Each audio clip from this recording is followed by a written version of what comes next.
Welcome, everyone, to another fantastic episode of Double Booked. And tonight, I'm really excited because we're joined by the author of Medusa, or Men Entombed in Winter. This book draws inspiration from the myth of Medusa, and it's a story that doesn't shy away from humanity's darker side.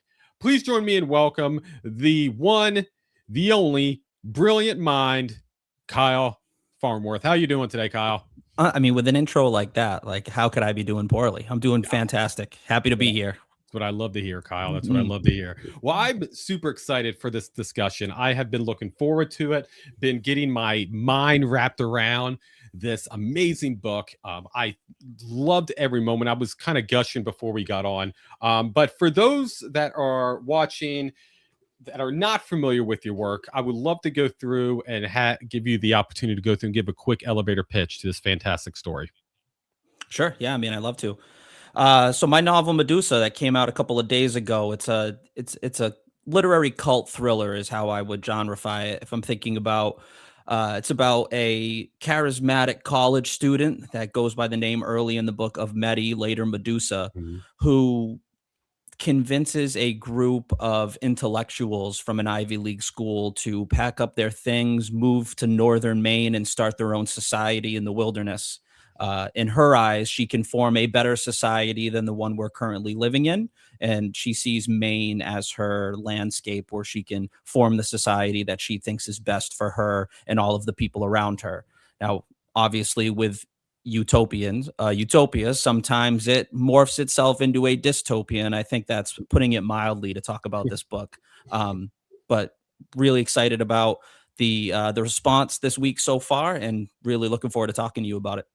Awesome, man. Yeah, it's definitely a very fun story. I really enjoyed the slowness what you did from the beginning of this book. You didn't just jump into the dystopia, the community. You really took your time with how this character went through and convinced other people to follow them. So I really did appreciate that. I'm going to have some questions specifically around um the the inspiration for this, because I feel like I caught some within this story, but Mm. I do want to jump into where the spark, the idea came from. But before we do that, we were talking about someone, and when you say their name three times, they automatically show up. Yeah. Saffron, my friend, how are you doing? We were literally talking, giving your praises before we jumped on. Hope you're doing well.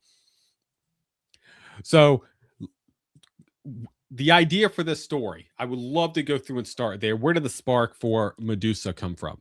So when I wrapped up my first novel and I was really trying to think about what was coming next, I feel like I've always had an itch to scratch in the back of my mind about writing a novel about a cult. And I think that was really our jumping off point when I wrote chapter 1 and wrote about Peter at the diner with the two girls on the run from Mhm. something crazy. Right? And in that first chapter, I'm intentionally kind of dangling the carrot on a stick and trying to make you wonder about what they're running away from. But in the back of my mind, it was always a cult.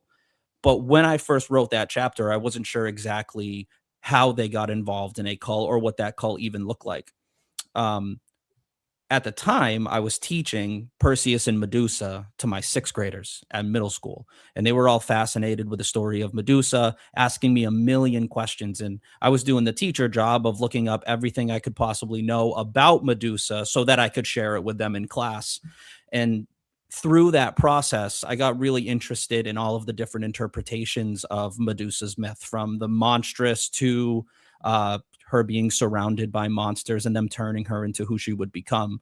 And that really clicked with me. So when I started writing chapter 2 and really building the foundation of this backstory in this cult, I came up with the character of Medi, and I found it so interesting that cults trap people and isolate them. And the myth of Perseus and Medusa, she does just that by turning men into stone. And then as soon as that happened, I thought I got something really special here. So let's lean into that a little bit. So from an inspiration perspective, I've done research and got very intrigued into the Mansons and going through and really understanding how that started. I read the book CIA. I don't know if you're familiar with that book. Familiar, Um, yeah. so I didn't. I took it as a you pulled in from real life cults. Did you go through? Was that kind of the thought process? Were you leaning into the Mansons when you went through and wrote this type book, or were you? Was it truly just a mythology perspective? So I don't know if I'd say that the Mansons were the number one cult inspiration, but I will say if you could name a documentary about cults that's on Netflix, and I've seen it in the last 2 years by doing my research to write this book. I would say that the one that was arguably the most impactful was Wild Wild Country, which is Mhm. a cult documentary about basically a group that moves into a ranch in Oregon that they buy out, and they essentially form their own society on this ranch. And Mhm. that was the one that really got me thinking, well, what if, like, how easy would this be to do? Because in that documentary, it is incredibly easy when the landscape is so isolated, like Northern Oregon is. For me, Northern Maine was a great idea for that.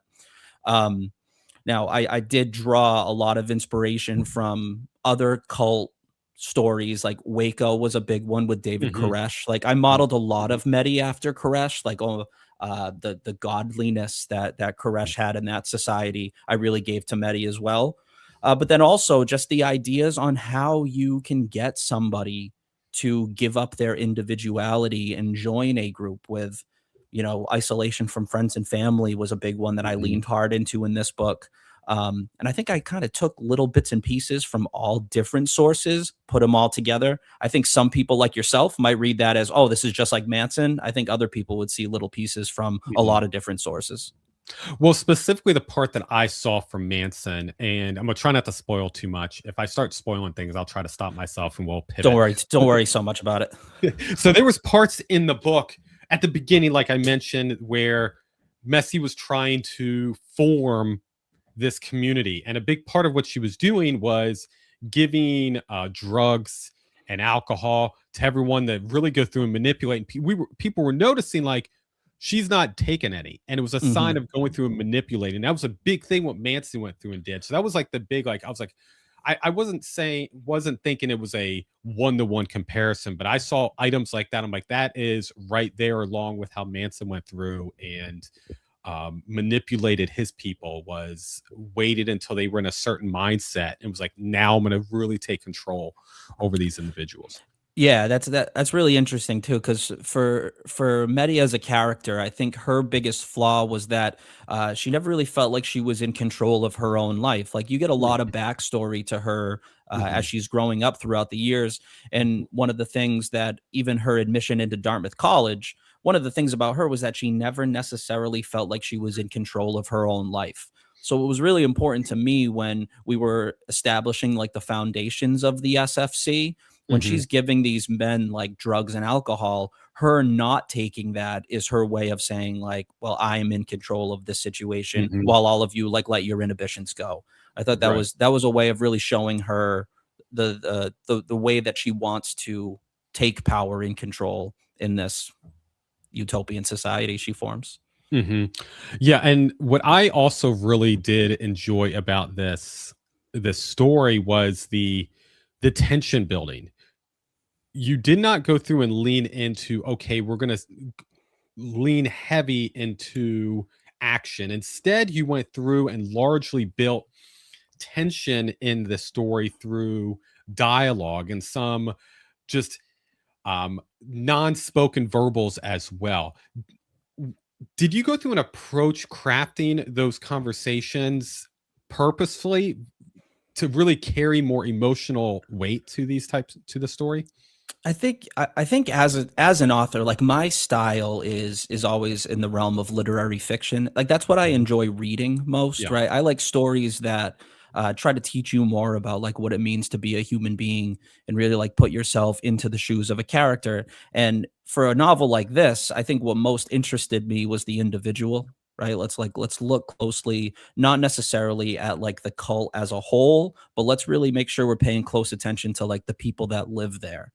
And as it was getting drafted, my main goal was I wanted every character to have something that was flawed about them, but also something redeeming about them, and really skirt that gray middle line.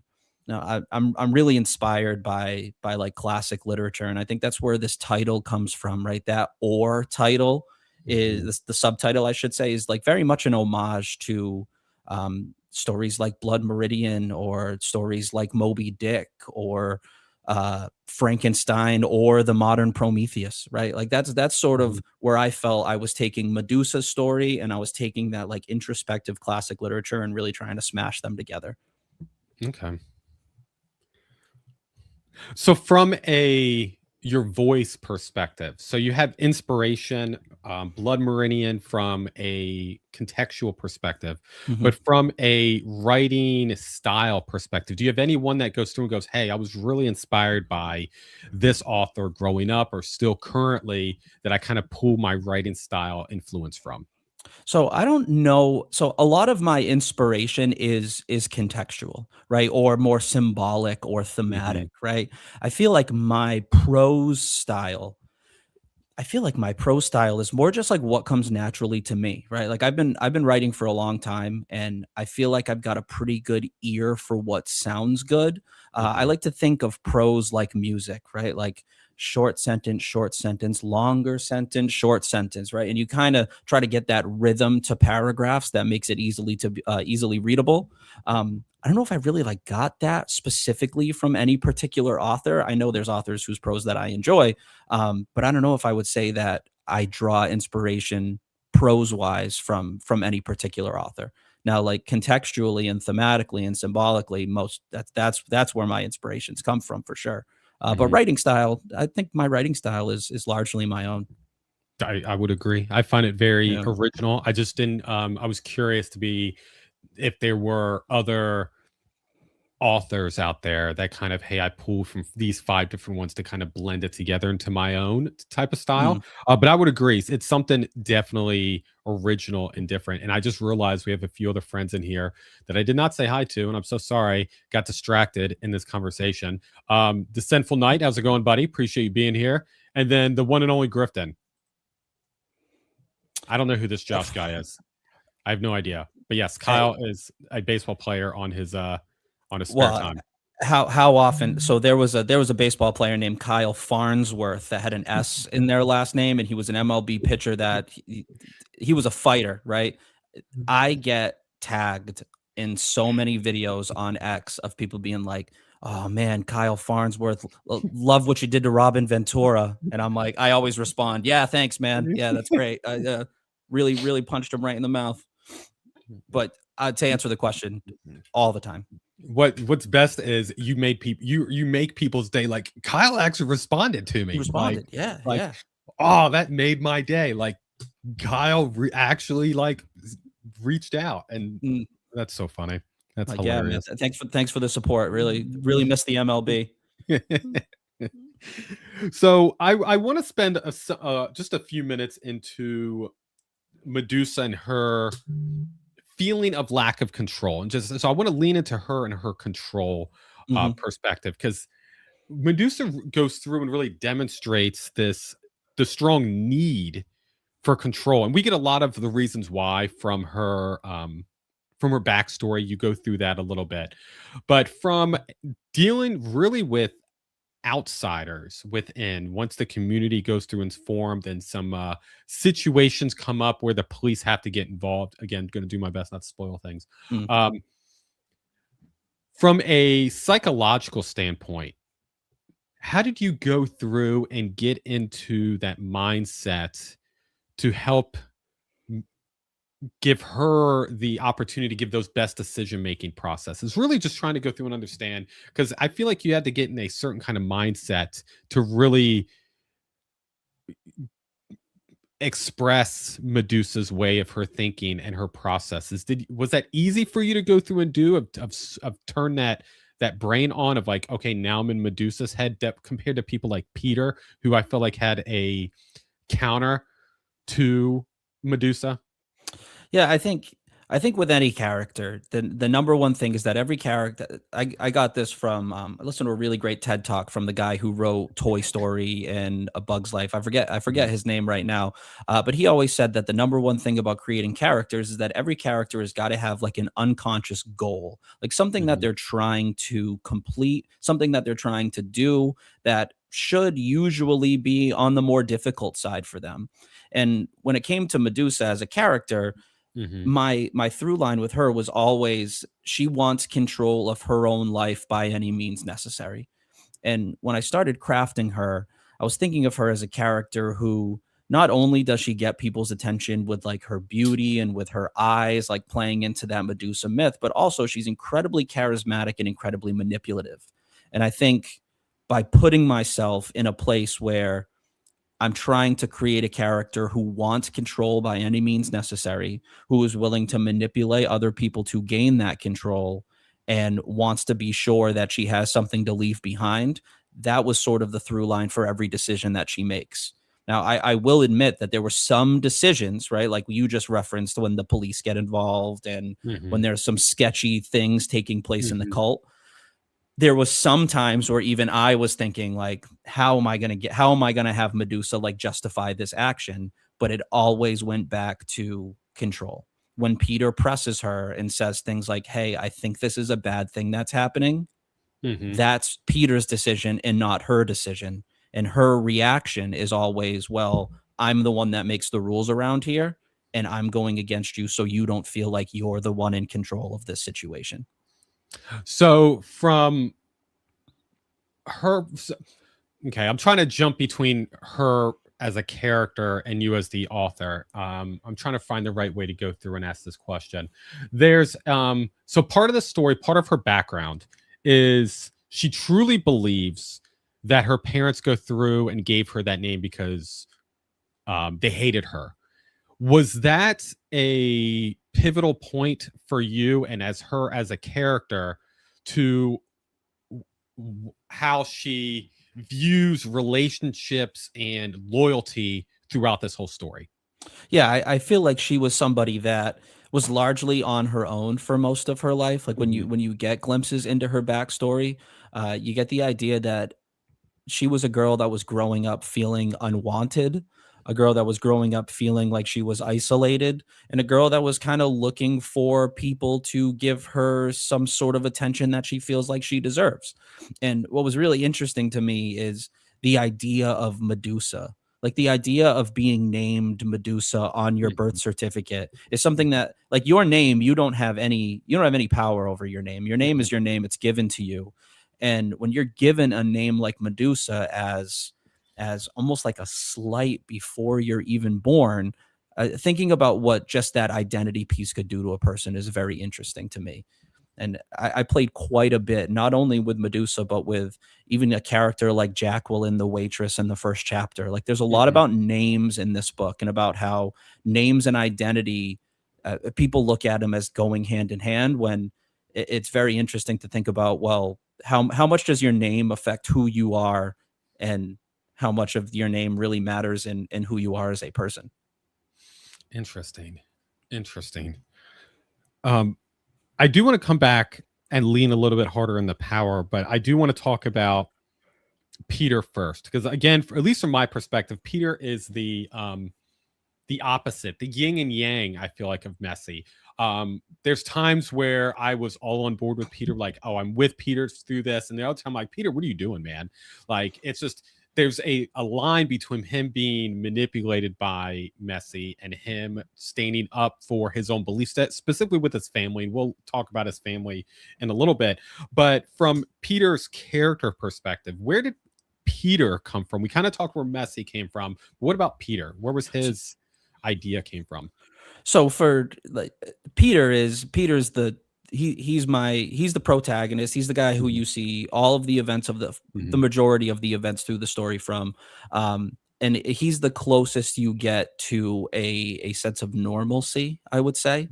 Yeah. Um, like where Peter comes from is interesting. I like to think that like when I started writing Peter as a college student, like a little bit of Peter was me, right? Like I put myself back to when I was a freshman, sophomore, junior in college, and I thought that I knew everything about the world. And I thought that I could do no wrong and make no mistakes. And a little part of me thought to myself, well, would I have latched on to a character like Medi, or would I have pushed back against something like that? And in a way, I don't see Peter and Medi as being all that much different from one another in the way that they both like to feel wanted and they both like Mhm. to feel like they're a part of something. And I think when they find each other, they sort of give each other that, and that's what ultimately leads the creation of the SFC. Mhm. Um, Peter was an interesting character to write because I so much wanted readers to sympathize with him, but also feel like they want to throw their book across the room because they can't stand the decisions that he makes, Mhm. right? 'Cause I do think a lot of Peter you can understand because even in flashbacks, like his flashbacks with his father telling him things Mhm. about duty and honor and like this love Mhm. at first sight thing, that like when he sees Medi for the first time, he asks himself like, is this that famed love at first sight Mhm. thing that I've heard so much about? And I think all of those factors, when they embed into themselves, lead to the two of them ultimately doing what they do. Mhm. Yeah. Yeah, I felt it was interesting how you went through it and made their first interaction, because they met in a classroom for a project, and it felt so natural. Like it didn't feel like a you forcing these characters to come together. It felt like a normal. Like I was reading, I was like, oh yeah, I've experienced this. Just like you're now working with this person now, and it's like, okay, well, how do I go through and interact with this person? And then Messi's perspective on how organized she was and how particular she was about everything. I found it very intriguing. It had me as the reader engaged with her and being like, I can see how Peter was not enthralled, but very intrigued about her as a character when they first met. Yeah, So I thought it was important that it happened on happenstance, right? That it mhm, wasn't like he didn't seek her out, she didn't seek him out. mhm, And I think the line that I use in the book is that they were put together on this project because they just so happened to sit next to each other in class that day. Like no yeah, reason other than that. And mhm, how like it's very cool how the course of a human being's life can be changed so dramatically by where you sit in a classroom when you're a sophomore at Dartmouth College, right? That was fun to play with. yeah, And then as I was drafting her character, the idea of her taking furious notes and then Peter seeing that she was taking notes and pulling his notebook out to like be like, oh, maybe I should be taking notes too because she's doing a whole lot of notes, was mhm, really just my way of showing that not only is Peter like intrigued by her, but a little part of him, even before he even knows her name, is like trying to impress her because she's mhm, got that like gravitational pull about her. mhm. Yeah, no, 100%. And it came off very clear within the story that she had that presence early on that people want to be around her. I could feel that going through and reading, like she would be someone that I would be interested in hearing her thoughts on things, but then would also be um potentially influenced by her capability to Mhm. use that gravitational pull to make me do things I didn't want to go through and do. So it was just it. Very impressed with her capability because she was able to be such a fantastic character, mostly through the dialogue that you went through and put together. And I am really curious, how did you go through and ensure those exchanges felt so natural rather than feeling like it was like overly scripted? Definitely during that beginning stages when the characters were really starting to get to know each other, but you had that endpoint inside of like it's going to be a cult eventually. Yeah, it's important to me as a writer that my dialogue sounds like speech, right? Your Mhm, dialogue should not be the same as your prose, right? And I mhm, think the one way that I really know how to do that is I make sure that I read my dialogue out loud. Reading dialogue out loud is the best way to make sure that you're including all of those little filler words that we use in speech. Mhm. And for me, what I like to do, just in my style, I like to make sure that the dialogue isn't perfect, because conversation isn't perfect. In conversation, there's a lot of "huh" or "what'd you say" or "what do you mean by that." And I feel like in a lot of books that I read, you never see a character say like, "Wait, what do you mean?" or "Hold on, Mhm. what did you just say?" I think there's a really great part of that.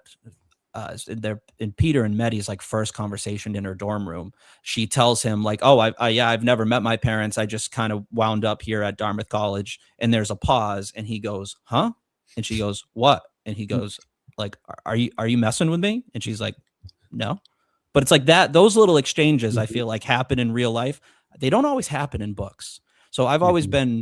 I've always been hyper aware of making sure that, like, one, I'm reading my dialogue out loud so that it reads like speech, but then also I'm embedding those little filler words that are a part of conversation. Everybody has their crutch words. I know I have mine. It's my fourth interview. I've now acknowledged that I've got crutch words when I don't know what I'm going to say next. Everybody does. Mhm. Putting those into the dialogue was very important. Mhm. Yeah, definitely when I start recording myself and doing these live, I catch back and I'm like, I can't go back and listen to my nonsense. Yeah. Ed, you kill me, man. I literally said what to my wife probably 10 minutes before I came out here. She was rambling about Bridgerton is what she's trying to go through and watch, and she was just like talking about it. And I was like, I don't know what you're talking about. Where what wait, what'd you say? Like what do you Yeah. I was mean? like, huh? Yeah. What? I was like, I gotta go. I understand, my friend. Have fun eating. I'll talk to you later. Um, I think that's very intriguing. Not only that you go through and read it out, that's not the first time I've gone through and read that or heard that, but the fact that I think you that's Steinbeck. I think that was Steinbeck's Mhm, advice. That was like, you should always read your mhm, I could be putting that on the wrong person, but I think that's where I got that from. yeah. Um, when you're going through and doing these dialogues, because again, your story is a high dialogue type of story. Do you have a distinct voice in your head for when the characters are talking? So you're like you hear messy in your head and you go, okay, now I'm in that zone, or is it just are you seeing things like a movie in your head where you're just like transcribing what's happening? Every author I feel like I talk with have a different way of going through and hearing dialogue in their head. So I'm really curious on what your style is. Yeah, I definitely picture the two people having the conversation in my head, and I picture what's around them. I Mhm, picture where, like, not only where they're located, but like, is there anybody nearby that's eavesdropping? All of that kind of stuff is definitely up here as I'm writing it. Um, But I also feel like when I'm writing dialogue doesn't happen fast for me. It's a quick. It's like all right. So Peter would say this. All right, let's pause. mhm, Let's make okay. Now, how would Medi most naturally respond to this phrase? And eventually, I'll get into a little bit of like a flow state, and the conversation will just write itself. Um, but I definitely picture it in my head, and I will say, in my head, the characters all have their very own unique, distinct voice. Ricky Smiley is a great example of that I'm sure we'll get into. But yeah, I can definitely hear them in my head as I'm writing them. awesome. Is there a certain actor's voice, or is it just a random voice in your head? I'm just curious. I think it's just a random voice in my head. I don't know. It's one of those things where when you're writing a book for long enough, like Mhm. these characters have been with me for 2 years now. I just think they form their own personalities inside my head. Awesome. So I want to lean now into the sheriff. Really, I want to get back to the character psychology, and so specifically the sheriff. And he remains second half of the book, a very persistent, despite Medi's resistance that she has for him once he starts getting involved. What motivated his psychological approach when dealing with someone who clearly holds a lot of power within her environment and within her community? Yeah, I feel like the sheriff as a character is a I always pictured him as a guy who is underfunded, who is under resourced, who is at the tail end of his career, who all of a sudden has this group of people who are now in his county that spirals out of control really quickly. And one thing that I found for a big part about crafting his character was I thought of the sheriff as being impressed with Medi, but not Mhm, necessarily liking her. Because I do think that what she does in this town of Stillwell, right? She has this like dying community of 40 people that she mhm, kind of takes over and revitalizes and does all of these fancy building projects on sustainability. mhm, In the sheriff's mind, I view the sheriff as a guy who would see that and think like, okay, yeah, sure, there's something sketchy going on over here, but it's also pretty impressive that they have revitalized this dying town in my county. Um, but for me, him being at the end of his rope, the end of his career, I did a lot of research into like how mhm, many state troopers are in this county in northern Maine. hmm, Um, and it was important to me to establish that there was not that many people that are working on his watch. His office is like a 2.5 hour drive from the town, which is a real thing. I thought of him as a guy that just was just trying to figure it out, but could never really quite get his hands around it. yeah. Ed, you're killing me, man. He literally said that you look like a Jonas brother mixed with John Berthal, and Honestly, I this is see it. that's the I've heard that again, just like the pitcher, the Kyle Yeah, Farnsworth. yeah, I've heard Nick Jonas my entire life. yeah. So, But Ed, John you're not. Berthal, man, John Berthal, Yeah, that's a good one. Yeah, uh, yeah, I'll definitely take that. yeah, I'll take John Berthal. There we go. Mm, There we go. So funny, man. Yeah, as soon as you yeah. said it, I was like, I could see John Berthal. There you go. We got the Punisher up here. I'm talking with the Punisher. I, Love it. I've gotten Little Dicky from time to time too, which is not as fun. Oh, But I I mean, when my hair I grows out and it gets really yeah, curly, I get yeah, LD from time to time. yeah, yeah. That's funny. That's funny. Mm. Did you watch side sidebar? Did you watch the show? Did you Oh watch yeah, the Dave, show? yeah, for sure. Yeah, hilarious. Great Loved show. it.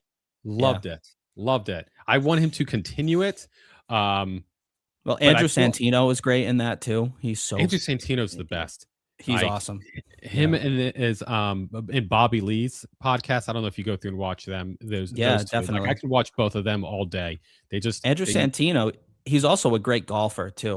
He's got mhm, like a cool golf podcast that he does where he brings on like pro and YouTube golfers. That's another mhm. recommended people check out. It's very good. Yeah. Yeah, he's definitely underrated. Definitely underrated comedian, actor. He's funny. He's in a lot of funny stuff. Yeah, Andrew Santino. Great. Hilarious. Hilarious dude. All right, let's jump back in because I can start tangenting off comedians. That's my other true love is comedy. I love it. Yeah. It gets me excited, but I don't want to get off on a tangent. Um, We'll save the Nate Bargatze talk for like later. We'll talk about that later. Oh yeah. I know. I I'm know. too excited that he's finally doing Nate Land. Like I'm super Yeah. excited he's actually going to go through and do that. What's great is it's going to be within a few miles from my corporate office. So every time I'm going to go to corporate, I'm going to be right there and be able to Yeah, go perfect. visit and Lucky stuff. you. So I'm super excited. Yeah. My company's going to pay me to go to Nate Land. I'm super hyped. Mm, mm. Super hyped. So, yeah. It's good stuff. Good stuff. All right.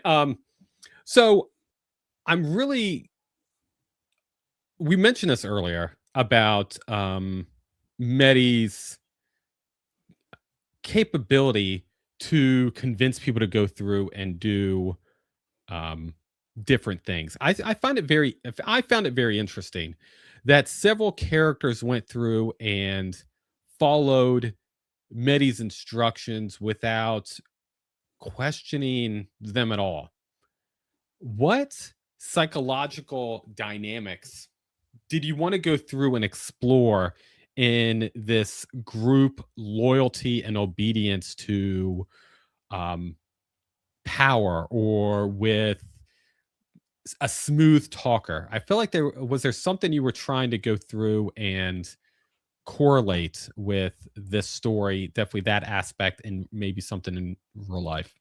Well, I think we could look at that a number of different ways, right? So I could make sit here and make the argument that just her being the Medusa figure, right, Mhm, was heavily leaned on like the Medusa myth. Like when Medusa looks at you, right? And this is something that I play upon quite a bit in this book is like mhm, her eyes and when she looks at Peter or anybody else, like men quote unquote freeze when she looks at them, right? mhm, And there was almost this like supernatural quality to her that goes beyond like explanation on the page. It's just a part of who she is as the Medusa figure in this novel. But then at the same time, if we're going to go to more of a psychological as opposed to a mhm, supernatural standpoint, I feel like a lot of it had to do with identity and back to the idea of names, right? Because I think with her, she wanted all of the men in her community to the idea of losing their name in order to feel more mhm, like they're part of the group. mhm, Um, and it is very interesting to me how far people will go to feel belong to something, like so much so that I'm willing to give up my own name and become this like Michael Montero figure because that's the best way for me to assimilate with the rest of the group. Right. And for so many of them, I felt like she was the epitome, she was the statue in the middle of the center. But really what a lot of them were there for was finding a place to belong. And I think Brandon Calhoun is the best example of a character like that who really feels like in the real world they don't fit in, but mhm. coming to Stillwell, all of a sudden you feel like you're a part of something. Like I had a very interesting conversation earlier this week with Dan Roberts on the Dadlit pod about like the nature of cults and about how if you can take your world and shrink it, right? So you're not in Maine anymore, you're not in the United States anymore. No, you're in Stillwell with these 150 people. It's a lot easier to feel like you're a part of it. It's a lot easier to feel like you have power. It's a lot easier to feel like you are somebody when you shrink that circle.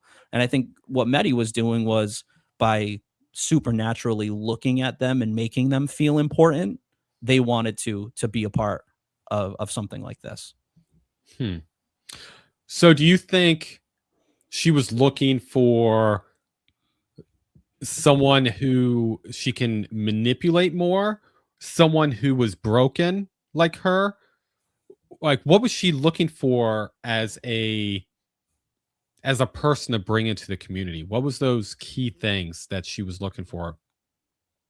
So I think in the beginning, right? I think when they're Mhm, leaving Dartmouth College to go to Stillwell, mhm, she's looking for control, community, and loyalty. I think those are the three main things that she's looking for in a individual to join her cult. But I do think as the novel continues and people just start joining from Maine, from all around New England, people come to be a part of this mhm, cult in Stillwell.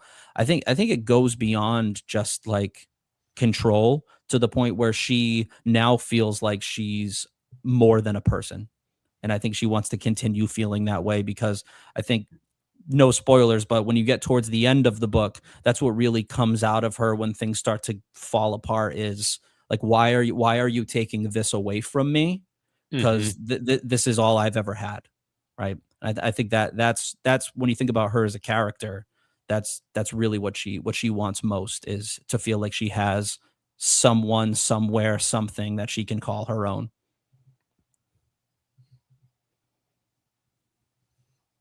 Okay. So looking at Medusa overall, not just at Dartmouth, not just later on,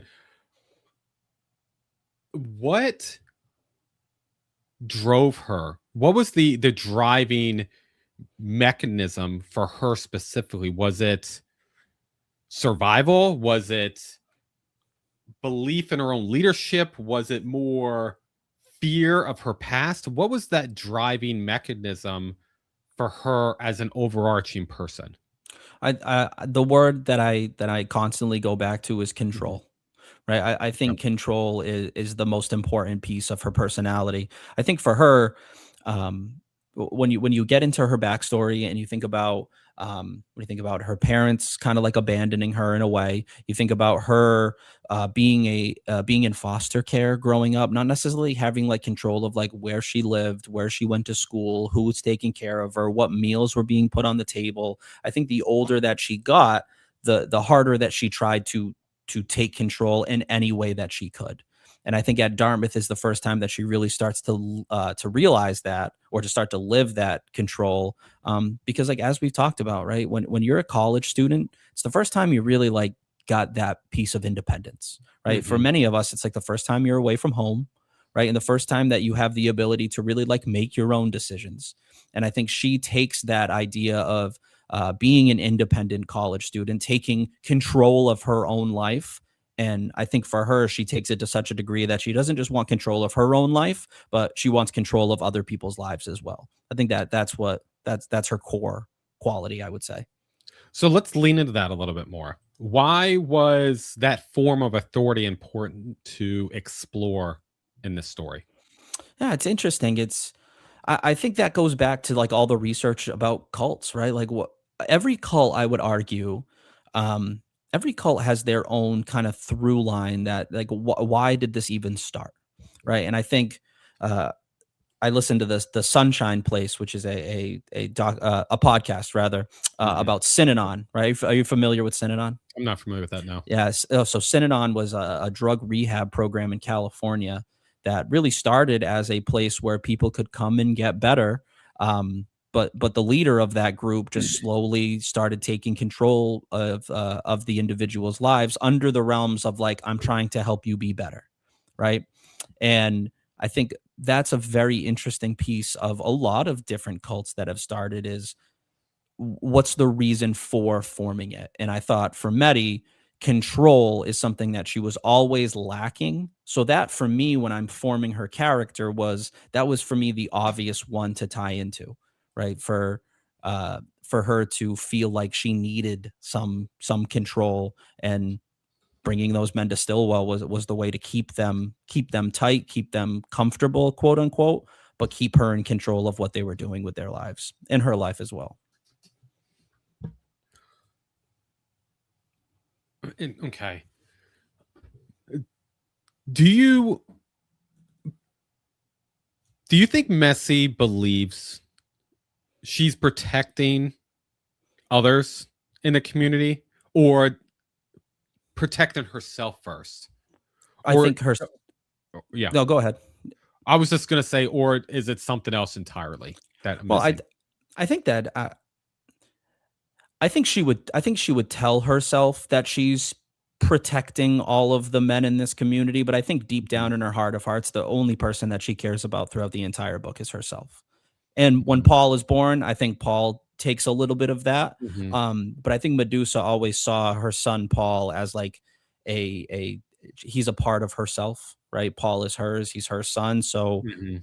but I think even with her back and forth with Peter, I think she cares about herself first and foremost, more than she cares about anybody else, if she even cared about them at all. I think bringing all of these people to Stillwell was her way of protecting her own self and her own self image. And I would argue that the only other person in the entire book that she cares about whatsoever is her son Paul. Yeah. So I want to stick with control a little bit longer because I've been going through and thinking about the the dynamic of power. So specifically, what I'm talking about is the sheriff.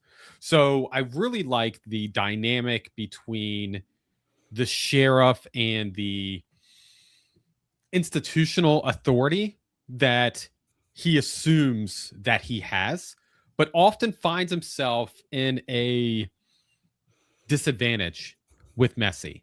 Mm.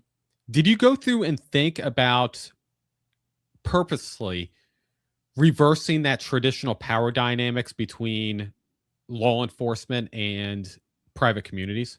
Yeah, I think that's what made him such a fun character, right? And Mhm. I would say one of my favorite scenes to write is the first time that him and Medi sat down for Yeah. that deposition, right? Yeah. When it's so clearly like a power struggle that is Mhm. shown entirely through dialogue and words. Mhm. right? So when you get to that scene and the sheriff is introduced, and he's one of the first people to really like push back on her, because Peter never does, right? Mhm. Brandon never does, like Kurt never does.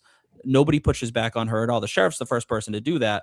Um, but she is such a powerful and charismatic figure in Mhm. this novel that it was always really important to me that she had the upper hand. Mhm. Now, I think a little part of the sheriff's character goes back to the whole my role for forever. For 10 years, I was a teacher in public school. And I think as a teacher in public school, you're always trying to do your best, but there are always things that are pushing back against you, whether it's a lack of resources, right? Whether it's, Mhm. like too big a class sizes. And I think I took a lot of that and put it into the sheriff, thinking about how, well, lack of resources, the county is so big. I only have this many deputies that are underneath me. Mhm. Um, and that was a really easy way to write a sympathetic law enforcement agent. Um, because with her as almost like your catalyst or antagonist, I felt Mhm. like law enforcement so rarely is like the good guy in a situation like Mhm. this, or in a movie like this, or a book like Mhm. this, where I wanted him to feel like he was always trying to do the right thing, but he was so incredibly powerless to do so, because that was a very interesting contrast to her with all of this power. Mhm. Did you did you want readers to feel unsettled by how easily power shifts through conversation? I think tension and uneasiness that's my main tool as an author, like in this novel. Like that for me is that's what's getting you to turn to the next page. Yeah. Right. And there's a lot of different ways I think in this book that I try to make the reader feel uneasy and uncomfortable. And that for me, like I remember reading one of my favorite books that I've read this year is The Secret History by Donna Tartt. And in that Mhm. book, the prose and the length of the chapters and just the structure of the book is intentionally trying to make the reader feel trapped in the situation that the characters are trapped in.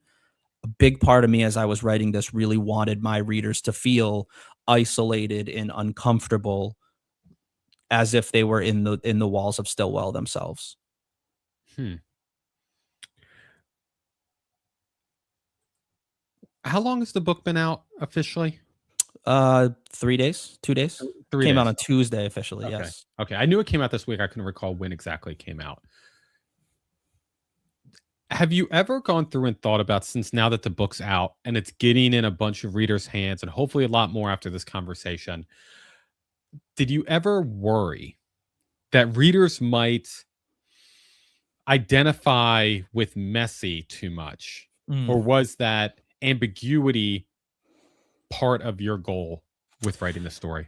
So that's a great question. So I've always had a hard time calling her an antagonist, and a Mhm. lot of my early readers have called her like she's the antagonist of the novel. Like, is she like a heroic antagonist? Well, we can make that argument, but I've Mhm. always thought of Medi as more of like a catalyst rather than like a traditional antagonist. I Yeah. think there's a lot, like I mentioned earlier, it was really important to me that every character had some redeeming quality to them, except Ricky Smiley. He was the only character that was Yeah. really important to me that didn't have any redeeming qualities.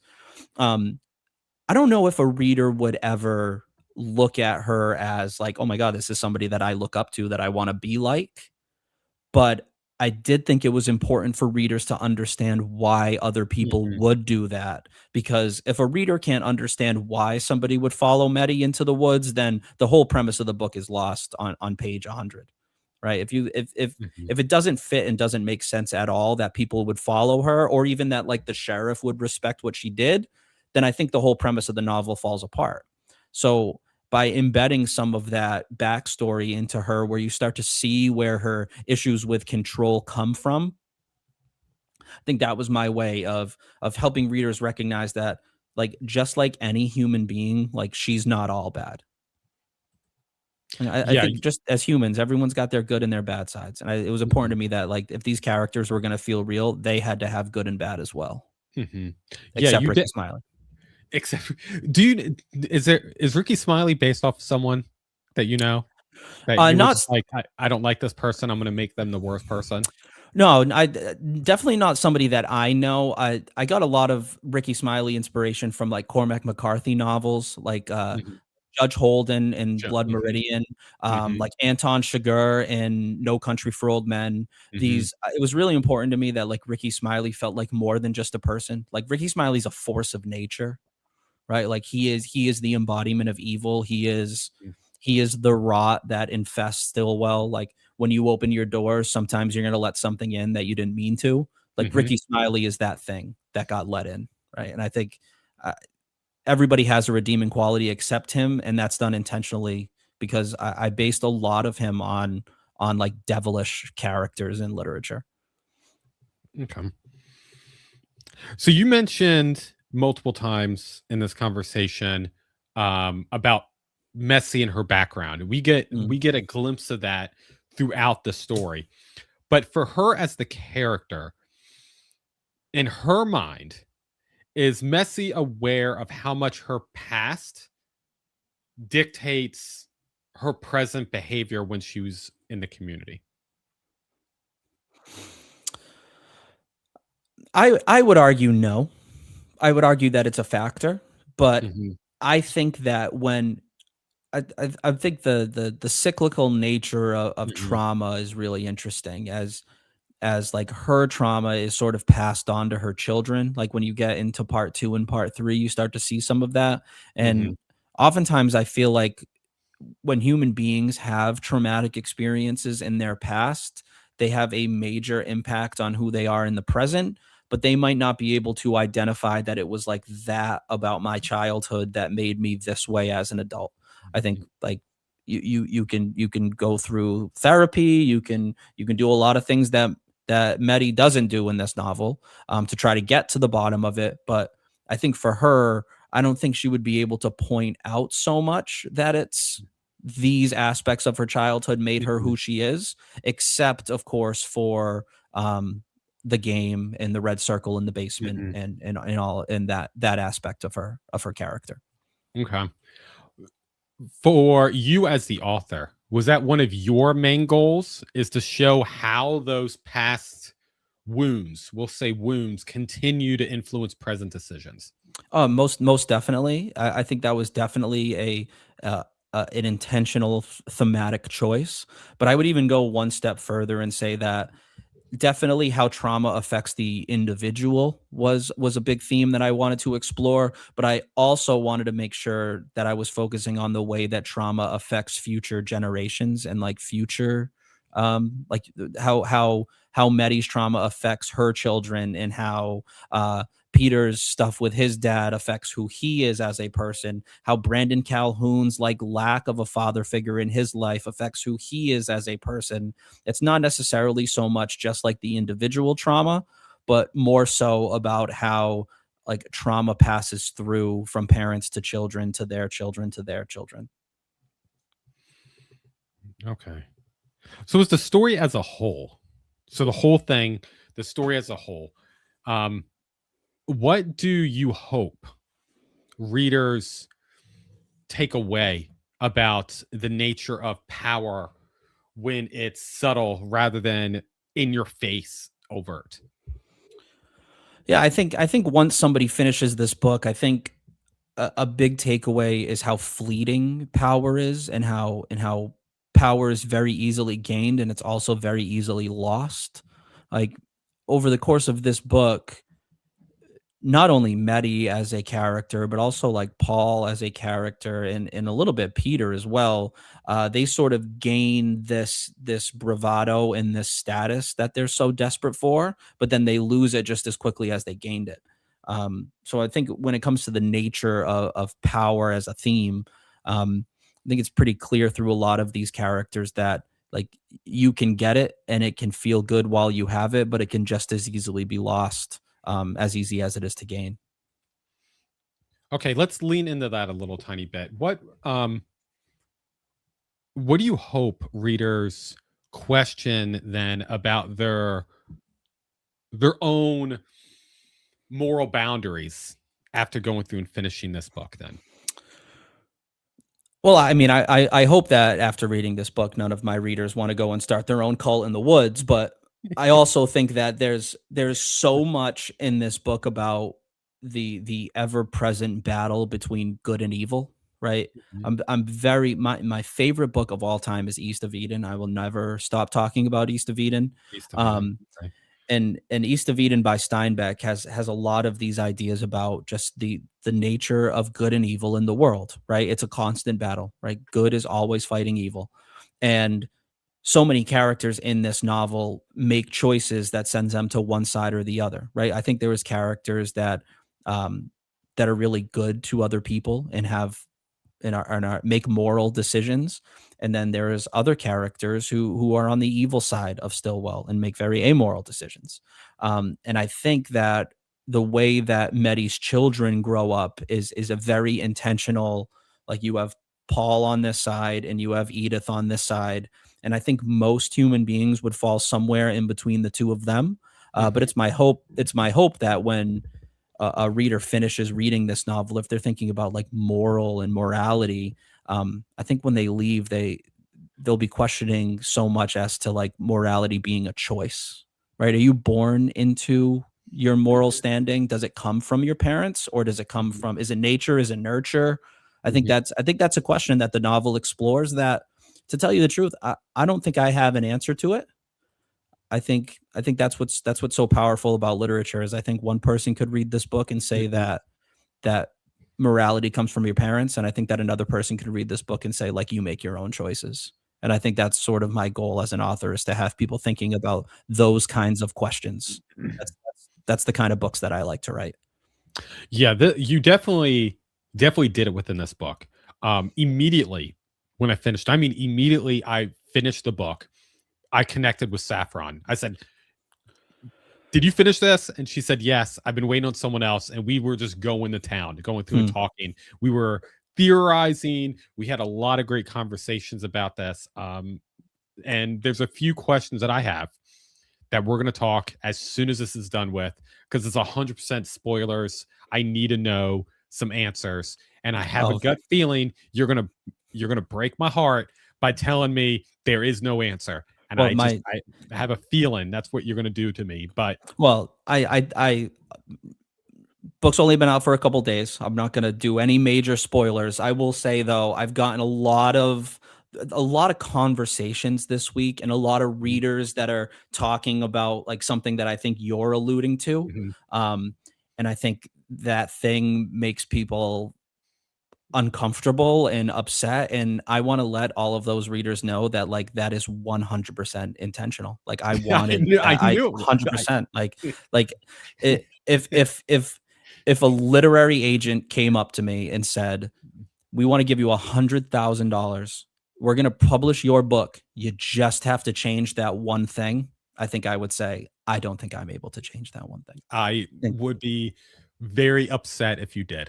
It yes, totally. ends so well within So this that I was like, so you need, like, at least for me, I was like, I need to talk to someone about this immediately. And that's when shot Saffron a message going, please talk to me about this. And we were going through and talking about it immediately. So yeah, well it's definitely one of those you want to have a friend to go through and talk about with. It was and fun. I think that speaks right to right what we were just talking about, like the Mhm. the ever present battle between good and evil. I think every Mhm. reader, when they finish this book, is going to have to like make a decision about like what side of the fence they're on. Like, are Mhm. you on the good side, or are you on the evil side? And I think that's done very intentionally. Perfect. All right. I want to talk now about your future plans, because Mm. to be very honest with you, Kyle, I became an instant fan, and you're definitely going to be one of those authors that go through and puts out a new book, and I'm going to be super hyped to go through and read it. I appreciate I'm that. Thank you. Yes, sir. I do want to go through and read your first book. Hmm. I pr- I don't want to I don't want to know anything about it. I want to go in completely blind with it, because that's kind of what I did with Medusa, and it spiraled me out of control. So, i- for your future books that you're going to go through, are you going to continuously draw into that similar psychological and moral themes, or are you going to shift gears into something else? Have you thought about what the next projects are going to look like? Yeah, I always say that I write books that I would want to read. I write the books that I'm interested in. And like as a reader, what really captivates me is character driven novels that get inside people's heads, that that ask really difficult questions to answer, like sort of what we've alluded to quite a bit here in this conversation, because that's all the stuff that I've loved growing up, right? Like I've always been interested. Like I'm a literature student, like first and foremost. English major in college, English teacher in my career. Like I'm very interested in stories that teach us about ourselves. And I think with my work, I always want the end goal of a novel that you read by me to have you kind of pondering big questions about morality or about your own psychology. So to answer your question succinctly, that's definitely where I think all of my books are going to naturally go to. Mhm, But what's fun for me is there's so many different ways to do that, right? Like you mhm, can do that with cult fiction. You can do that in a number of different ways. Um, I have this really interesting idea in my head about. I just started piecing ideas together about it about uh, brothers that have to road trip across the United States to go to a parent's funeral, and that for me is so interesting, like putting everybody in a car. And you talk about the way that I write dialogue, right? That's where like you mhm. can get to some really big questions about humanity and family and brotherhood. um so that's definitely what I've always leaned to as an author, is that deep dive into the psychological. Interesting. Yeah, that would be definitely the way that you go through and write. I feel like that would be so compelling. You could do so much with that type of dynamic. Mm, My what starts going through my head is what kind of relationship do these brothers have exactly, while they're yeah, in and the that, car? And yeah. then, you know, yeah, you could do so much with that. That's very I don't have that copyrighted, so anybody in the chat that's gonna don't steal that novel idea that I just yeah. threw out live on the internet. That's It's mine. secret time. It's secret time. Secret, yeah, Secret copyright. time. Yes. Oh my goodness, that's so funny. So at this point in your career, you've got this is officially your second book that Correct. I don't want to say two and then you go, I have five. Okay, I just want to make sure. Yeah.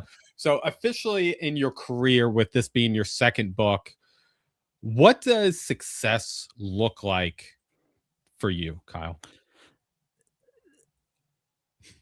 It's funny because this like Saffron and I we've talked about this, which is really interesting. Like success, I would argue that just being able to like put out a book that people read is success, right? That's all I've ever really dreamed of in my life. Um, I think you get what you put into things, and I'm the kind of person that everything worth doing is worth overdoing. So I feel like if I'm going to write a book, I want to make sure that it's the best book possible. I want Mhm, to make sure that it's compelling, and I want to do everything in my power to get it into the hands of as many people as possible. That's all that I can do. So for me, I've done that this week, my Medusa week. This is success for me. Now, do I feel like there are other places that I can go? Most definitely. I think mhm, that I think that if Medusa got into the hands of the right person, mhm, this could be a novel that takes over the United States of America. Now, do I need that in order to feel successful? Absolutely not. Um, but it is, but it is something that I do feel like would be really cool. that would be very cool. That You would know, be very, very cool. Um, Kyle, this has been an extremely fun conversation. I've had a total blast going through it and diving deep with you on Medusa and really getting a little bit behind the curtain of how you go through and think. And I really do appreciate you being on. I would love to give you the final moments of this discussion to go through and try to um, sell your book one more time for anyone that might be on the fence to going through and giving this book a try. I would love to give you the floor to talk to those individuals to convince them to open up Medusa and just give it a try. Sure. I think I think this book is one that like you said, it's filled with drama, it's filled with tension. It is a book that is very hard to put down once you start it. So if Mhm. you are on the fence about whether or not you want to pick this book up, I would challenge you to just go read the first chapter preview of this. And in my opinion, I think when you're done that first chapter, the only thing that's on your mind is going to be, well, I definitely need to read chapter 2. If that is not compelling of an argument enough, then I would say that there are a lot of books out there, and I wouldn't blame you for choosing any book that provides you entertainment. I would say that this book not only provides you with entertainment, but also is going to give you things to really think about being a human being, about morality, about yourself. So if you like to have a side of deep thinking with your entertainment, I think this is definitely the book for you. Perfect. Perfect way to end this conversation. Kyle, again, I really do appreciate you being on, and everyone that's in the chat and everyone that's watching the recap. Thank you so much for joining us for this fantastic conversation. I will have all of Kyle's information in the description below. Please go through and check out his site. All of his socials will be linked down there as well. I promise you, if you go through and give Medusa a try, just like Kyle said, you are going to be invested very, very quick. So, thank you so much, everyone. And I hope everyone has a fantastic evening and make sure to stay overbooked. I appreciate everyone. Thank you. Love you guys. Peace.